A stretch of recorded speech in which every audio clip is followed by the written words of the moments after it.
The Democratic Movement is confident that it will improve its showing in the 2019 elections. Leader Bantu Holomisa says that this is because voters appreciate the party's zero-tolerance approach to corruption. The party was co-founded in 1997 by Holomisa and prominent former National Party leader Roelf Meyer. This following Holomisa's expulsion from the ANC a year earlier for exposing alleged corruption in the party. The UDM contested its first election in 1999, securing 14 seats in Parliament.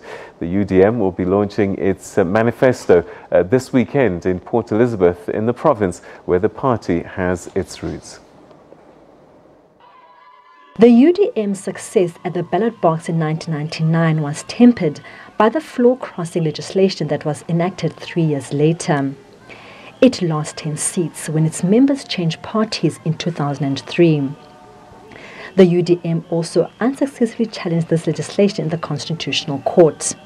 It was during this time in 2000 that its co-founder Roelf Meyer also resigned from the party and left politics.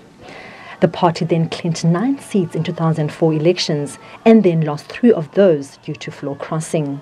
Currently, the party has 4 seats in Parliament after receiving just over 6% of the vote in 2014. The party expects to draw a full house to its manifesto launch in Nelson Mandela Bay Metro, where it holds the mayoral position. The United Democratic Movement from 2014 had shown growth. Even in 2016, we also showed growth, and I hope that this time around we will do more, given that the UDM has been leading and betting on a wicket of anti-corruption. The UDM prides itself as being at the forefront of fighting poverty and exposing corruption. It joined other political parties in the March to the Union buildings, which called on former President Jacob Zuma to vacate his office. Holomisa has also been determined in his efforts to expose alleged corruption at the Public Investment Corporation. To build a political party and win popular following, you have to win the hearts and minds of people. And while transparency, fairness are inherent in a democracy, in terms of how we measure democracies, they are not what drives people that much.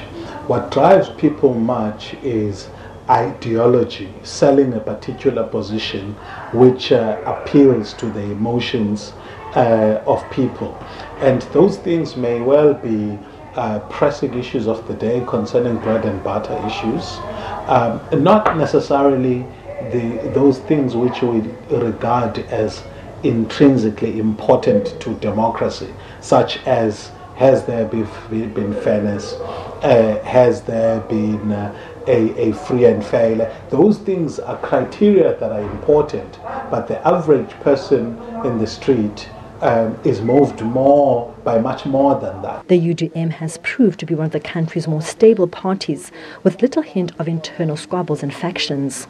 There appears to be commitment to dealing with issues of succession, as the party has been grooming young leaders like Nabayomzi Kwankwa. The Democratic Movement's congresses are responsible for electing new leaders. So when the term of Holomisa ends, or when Holomisa dies tomorrow, definitely there are lots of young people who will take over from me. The manifesto will lay out the offering the party will be making to all voters in the upcoming poll. Residents of Nelson Mandela Bay want their problems at grassroots level tackled.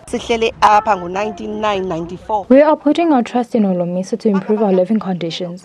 We have been living here for years and still don't have electricity, proper houses or running water. We don't have a councillor that cares about our needs. We feel like no one cares about us because we vote all the time, but nothing is changing. As young people, we need jobs. We have qualifications but still not employed. We have been waiting for years to get houses, but to date, empty promises. My mom is 70 years old and has been promised a house, but to date hasn't got it. The manifesto is expected to outline the party's stance on jobs, land reform, corruption, education and health, as well as women empowerment. Lerato Tipa, SABC News, Port Elizabeth.